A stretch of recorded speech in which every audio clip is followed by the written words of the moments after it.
Chapter 1. The Old Platform. Walter Bramble had never been in any great hurry. In all his years as a schoolmaster, and later in retirement, he had discovered that the world revealed far more to those who wandered slowly than to those who rushed from place to place. It was one of the reasons he loved early mornings. The roads were quiet. The birds had not yet exhausted their songs, and the village seemed almost reluctant to wake. On this particular Tuesday, the sky was pale blue, with long streaks of white cloud stretching lazily towards the horizon. The air still held the freshness of the previous night, carrying the faint scent of damp grass and honeysuckle from the hedgerows. Walter closed his front gate with its familiar little click. "Morning, Evie," he said to his faithful Border Collie. Her ears pricked instantly. She had already guessed where they were going. Mrs. Finch, the librarian, had suggested a circular walk that Walter had somehow never taken before.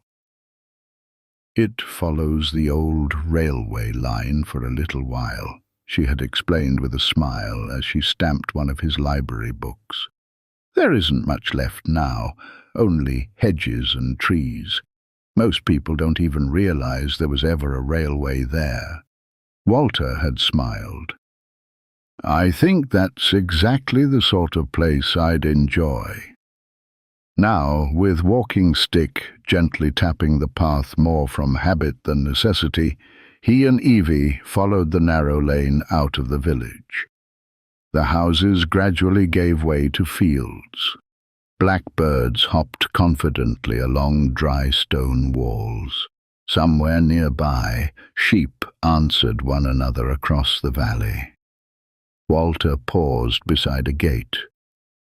Beyond it, a wide meadow shimmered gently in the morning sunshine, every blade of grass still decorated with tiny droplets of dew.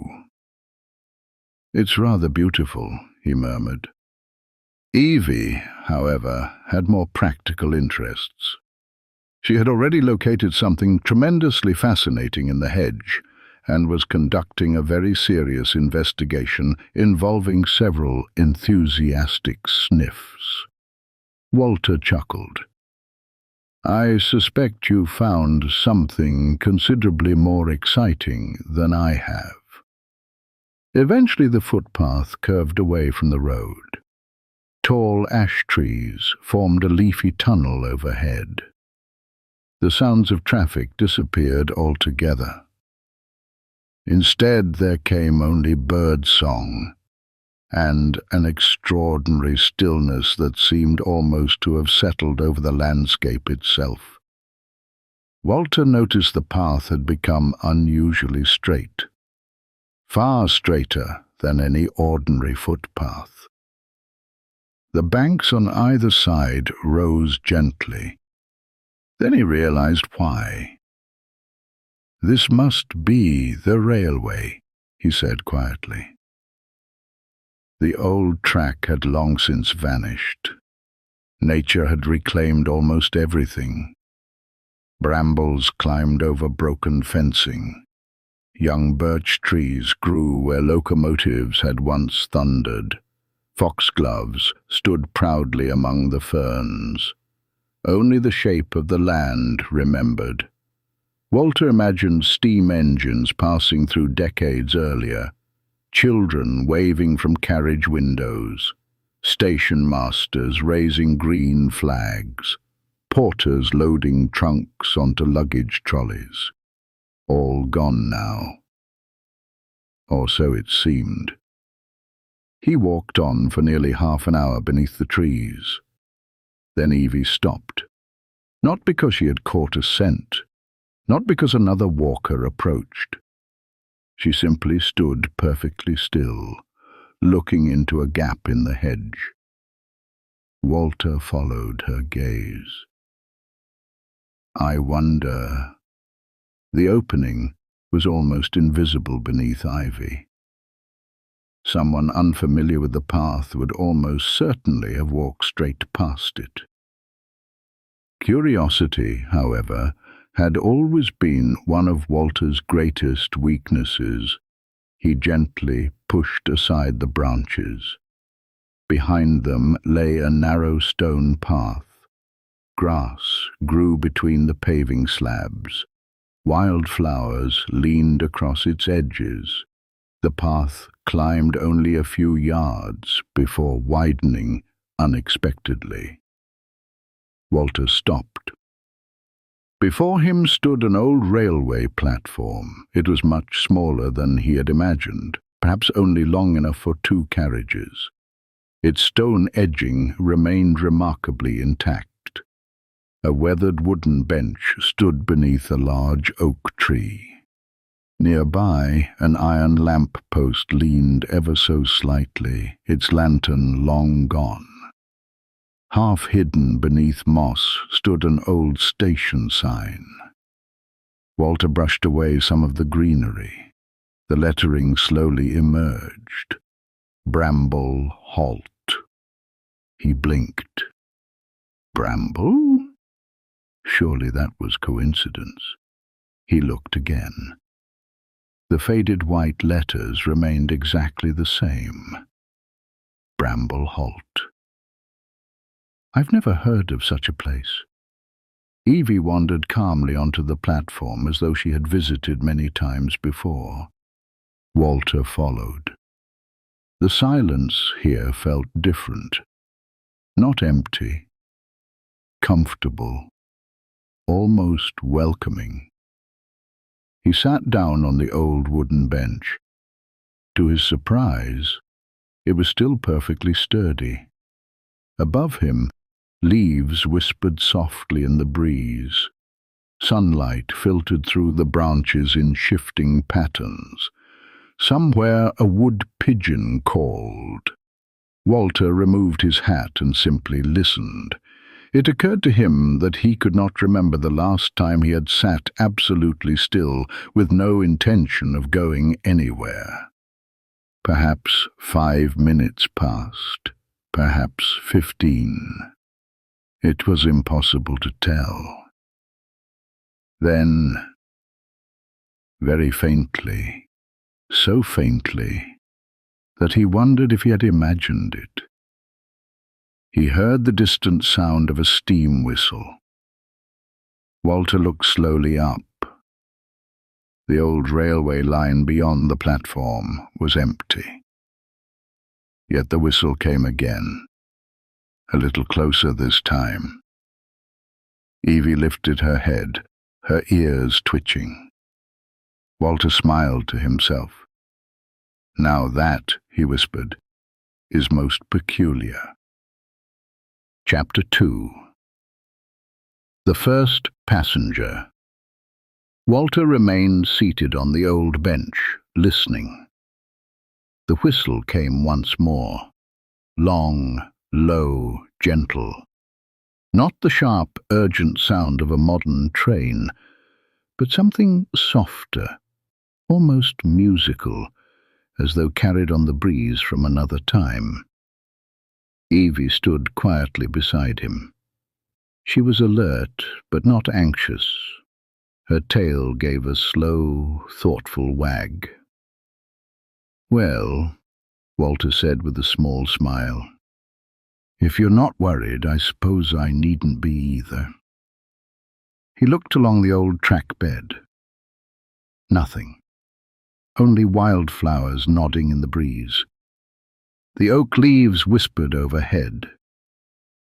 Somewhere nearby, a robin sang. The silence settled again until Walter began to wonder if he had imagined the whole thing. Then he noticed something odd.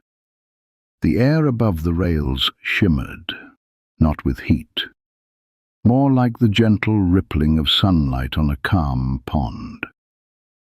It lasted only a moment, then disappeared. Walter adjusted his spectacles. I must be getting fanciful in my old age. He had barely finished speaking when another sound reached him, a rhythmic clicking. Very distant. Click, click, click. Like steel wheels rolling over old rail joints. Slowly, steadily, growing just a little louder with every passing second. Walter felt an unexpected excitement. Not the nervous excitement of uncertainty, but the pleasant anticipation of someone waiting for an old friend. The sound came nearer. Steam drifted lazily between the trees. Not great clouds of it, but soft white wisps that curled around the branches before dissolving into the morning air. The rails, hidden beneath years of grass, somehow seemed visible again, bright, polished, as though they had been carefully cleaned only moments before. Then, quite without fuss, the locomotive appeared. It was a small tank engine painted a deep forest green, polished until it gleamed in the sunshine. Brass fittings caught the light. Its chimney released gentle puffs of white steam. Behind it followed just two cream and brown coaches. The train moved no faster than a leisurely bicycle. Walter could hear every gentle chuff of the engine. Chuff, chuff, chuff.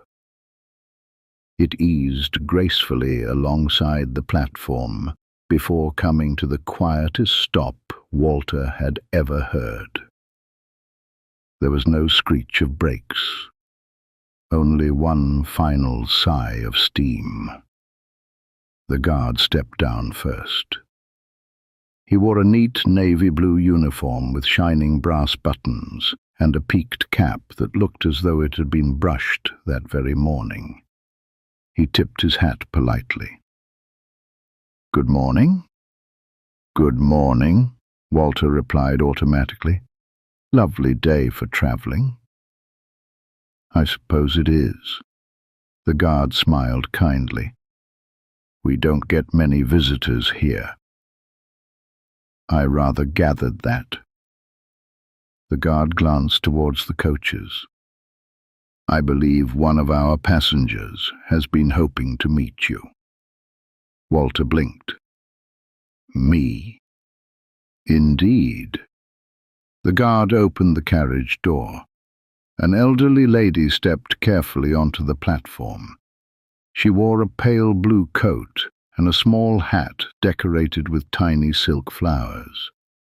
She carried an old leather suitcase that looked as though it had accompanied her on countless journeys. Her face lit up when she saw Walter. "Oh, there you are."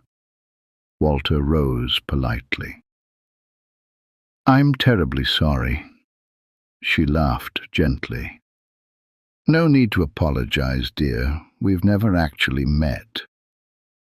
Then, "But I've heard about you." Walter was quite certain he had never seen her before. "I'm afraid I don't know your name." "My name is Margaret." She sat beside him on the bench as though they had arranged to meet years ago. "I've been travelling for a very long time." Walter noticed something comforting about her voice. It reminded him of teachers from his own childhood. Patient, warm, unhurried. "I used to travel this railway every Friday," she said. "My father worked in the village beyond the woods." Walter listened. "I was only 9 when we first came this way. Every Friday evening we'd catch this little train home." She smiled at the memory. "The guard always knew my name. The driver used to wave." "I thought trains would always be like that." Walter nodded. It's strange how ordinary things become precious once they're gone. Exactly. They sat quietly for a while. Margaret opened her little suitcase. Inside were neatly tied bundles of letters, hundreds of them, each wrapped in faded ribbon. Walter looked at them curiously. Family letters? Oh, yes. She lifted one with extraordinary care. My mother wrote to me every week after I left home. The envelope was yellow with age. I've read this one perhaps 100 times. She smiled. And every time I remember something new. Walter understood perfectly. Books had always done that for him. The same story, different meanings at different times in life. Margaret carefully replaced the letter. You know, people think memories fade. They do a little, Walter said. They do, she agreed. But the important ones don't disappear. They simply wait until something reminds us. A particular smell. A song. The sound of rain. Or perhaps, she looked towards the little station, an old railway platform. Walter found himself smiling. I think you're right. The station clock, which Walter could have sworn had been stopped when he arrived, suddenly gave a single soft chime. The guard appeared again. I'm afraid it's almost time. Margaret stood, smoothing her coat. I've enjoyed our little conversation. As have I. She reached into her suitcase and removed a small bookmark pressed with delicate forget-me-not flowers. I think you'll make good use of this. Walter accepted it carefully. Thank you. She smiled. It helps people remember the stories that matter. The guard helped her aboard. The carriage door closed with a gentle click. The engine released another quiet sigh. The train began to move, slowly, gracefully. Walter raised his hand. Margaret waved from the window until the coaches disappeared around the bend beneath the trees. The soft chuffing gradually faded into silence. Within moments, the rails were gone once more. Only grass remained. The platform was quiet again. Walter looked down at his hand. The pressed flower bookmark was still there. Real. Its tiny blue flowers were as fresh as if they had only been picked that morning. He slipped it carefully inside the novel he had borrowed from Mrs. Finch's library. I don't think, he said quietly to Evie, this is an ordinary station at all. Evie rested her head gently against his knee. Walter smiled. No, I rather suspect we'll be coming back tomorrow. Chapter 3. The Last Train Home. Walter slept unusually well that night. Not because he was tired, although the walk had certainly done him good, but because his mind felt wonderfully settled. The little station had occupied his thoughts all evening. Every now and then he had opened his library book, only to find himself looking instead at the pressed forget-me-not bookmark resting quietly between its pages. He had examined it several times. The flowers were genuine. The ribbon was genuine. Even the faint scent of dried lavender seemed genuine. Yet none of it explained the train, or Margaret, or how a railway that had vanished decades before could still welcome passengers. Walter considered mentioning it to Mrs. Finch the following morning. He imagined himself standing at the library desk. "I found an abandoned station yesterday, and an old steam train arrived carrying a lady who seemed to have travelled from another time." He smiled to himself. No. Perhaps this was one of those rare experiences that became smaller when explained. Some things were better carried quietly. The following afternoon was every bit as peaceful as the first. Evie needed no encouragement when Walter turned down the familiar lane. She trotted ahead with confident purpose, glancing back every few moments to check he was following. "I thought you might remember the way." The old railway cutting felt strangely familiar now. Birdsong echoed between the banks. Sunlight flickered through the leaves. The hidden path appeared almost to welcome them. Walter brushed aside the ivy once again. There lay Bramble Holt, exactly as before. The oak tree, the bench, the leaning lamppost, the faded sign. Only today, someone had left a small bunch of wild daisies on the bench. Walter looked around. No one. He picked them up gently. Freshly picked, still cool with the afternoon air. "Someone else must come here," he murmured. Evie sniffed the flowers with polite curiosity before settling beside the bench. Walter sat. The silence wrapped itself around him like a comfortable blanket. Minutes drifted by.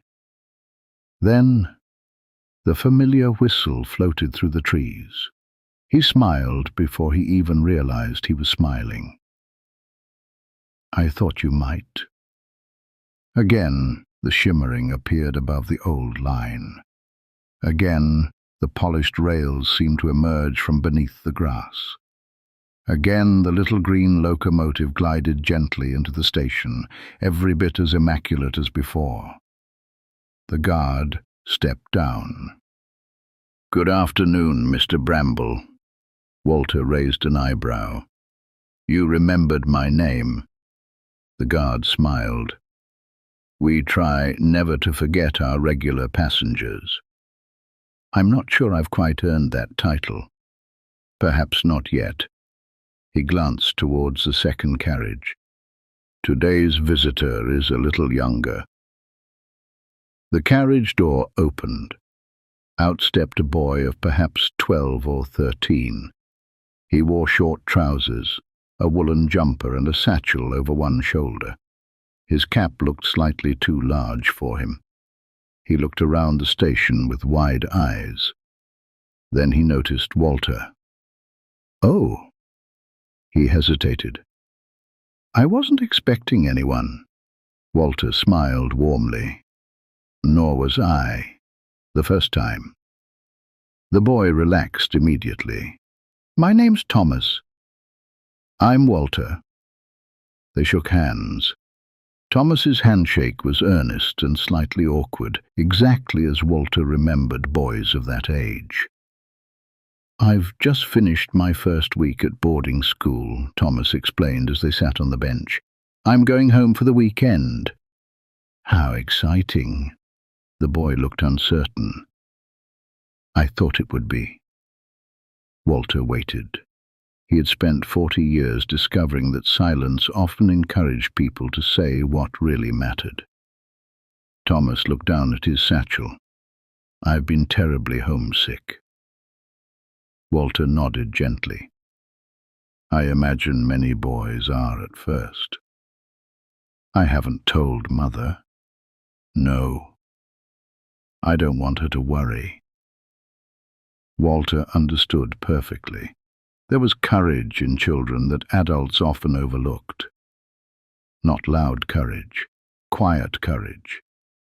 The sort that simply kept going. "I remember my first week away from home," Walter said. I felt very grown up when I arrived. And I cried into my pillow the first night. Thomas looked up in surprise. You did? Walter laughed softly. I'm afraid so. I thought teachers never got frightened. Oh my goodness, Walter chuckled. We're experts at pretending. Thomas laughed too. The sound echoed gently beneath the trees. I suppose everyone has a first journey. They do. And almost everyone discovers they can manage rather better than they first believed. Thomas seemed to think about that. After a while, he reached into his satchel. I've brought something. It was a neatly folded drawing. My little sister made it. Walter unfolded it carefully. It showed a rather crooked house, a bright yellow sun, a remarkably enthusiastic dog, and 4 smiling stick figures holding hands. It's wonderful. Thomas smiled. I keep it with me. So you always carry home? The boy nodded. I hadn't thought of it like that. The station clock chimed softly. The guard appeared once more. Time, I'm afraid. Thomas stood. I think I'll be all right next week. Walter believed him. I'm quite certain you will. The boy climbed aboard. As the train began to move, he leaned from the window. Thank you, Mr. Bramble. Walter raised his hand. Have a good term. The train disappeared once again into the trees. Silence returned. Walter remained seated. The afternoon sunlight had become softer now. Long shadows stretched across the platform. The daisies still rested beside him. He looked towards the old sign, Bramble Halt. It suddenly occurred to him that perhaps this station had never really been about trains. Perhaps every passenger was simply making one of life's journeys, leaving home, remembering home, beginning again, finding courage, holding on to kindness. And perhaps every now and then someone was invited to sit quietly on the old bench, not to travel anywhere themselves, but simply to be there for those who were. Walter found that thought deeply comforting. He stood, brushed a few leaves from his jacket and adjusted his hat. Come along, Evie. She stretched contentedly before falling into step beside him. As they reached the hidden path, Walter turned for one final look. The platform was empty. The bench sat peacefully beneath the oak. A light breeze stirred the leaves. For just a moment he thought he saw the guard standing beside the lamp-post, raising his cap in farewell. Walter smiled and tipped his own hat in return.